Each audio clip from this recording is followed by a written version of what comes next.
কি হয়েছে দাদা সমস্যা? সমস্যা আমার ছেলে একদম ভালো আসলো, তার প্রাইভেট মাস্টার আসলো দুজন। তো মেলাগড় ইংলিশ মিডিয়াম স্কুলে পড়তো, প্রাইভেটে যাইতো, স্কুল যাইতো। হঠাৎ করে এনুয়াল এক্সাম পরীক্ষা আসছিল 2024-এর আজ 5-6 মাস আগে। পরীক্ষা দিতে পরীক্ষা 3টা দিনের পরে আমার আয়া করতেছে, বাবা আমার ডাবল ডাবল লেখা দেখি আমি এই কথা করার পরে 4-5 দিন পরে মাথা ব্যথা বমি। তখন আমি তার লগে লগে লই গেছি গুয়াহাটির শঙ্করনাথলয়ে নিচে। আর তারা পরীক্ষা নিরীক্ষা করছে, তারা করতে আছে চোখের কোনো সমস্যা নাই। তারা আমার রেফার করে দিছে আপনার গুয়াহাটির রহমান হসপিটালে। এখানে 15 দিন ভর্তি আসছিলাম, তার 2-2.5 লাখ টাকা খরচ হয়েছে, কিন্তু তারা বুক ধরতে পারতেছে না। এরপরে আমি বাইরে তারা লিয়ে আসি। যেদিনকে আমি বাইরে আনছি 5টার সময় আমার বাবা মারা গেছে।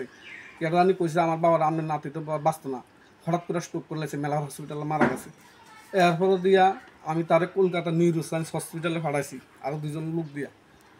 পাঠানোর পরে তারাও 14-15 দিন আইসিইউতে ভর্তি আসলো, তারা বুক ধরতে পারে না। লাস্ট পর্যন্ত তারা করতে আছে তার ভাইরাল ইনফেকশন SSPE, এই রোগের বলে তারা কোনো মেডিসিন পাইতেছে না ভারতবর্ষের মধ্যে।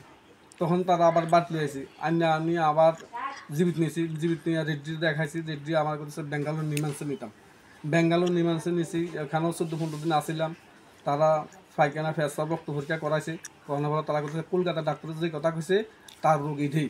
এখন কি সমস্যা, এর অসুবিধাটা কি? এখন তো লাভা দফা মুখে দিয়ে লুল পরে কথা করতে পারে না, মানুষ চিনে কিন্তু কিছু করতে পারে না। বয়স কত এখন? বয়স এখন তার 14 বছর।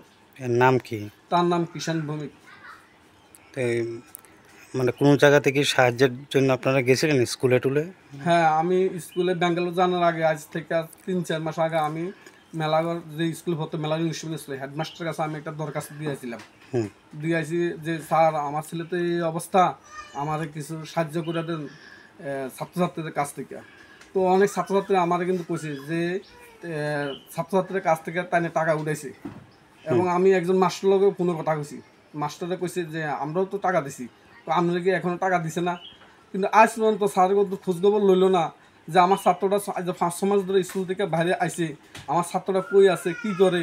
টাকা দিছে না? টাকাও দিছে না আমার, কিন্তু ফোনও করছে না। আপনার নাম কি? আমার নাম আশিস কুমার ভৌমিক। এই এই এলাকাটার নাম? এই এলাকার নাম হলো তেলকাজলা, মোহনপুর ব্লকের অন্তর্গত গ্রাম তেলকাজলা গ্রাম পঞ্চায়েত।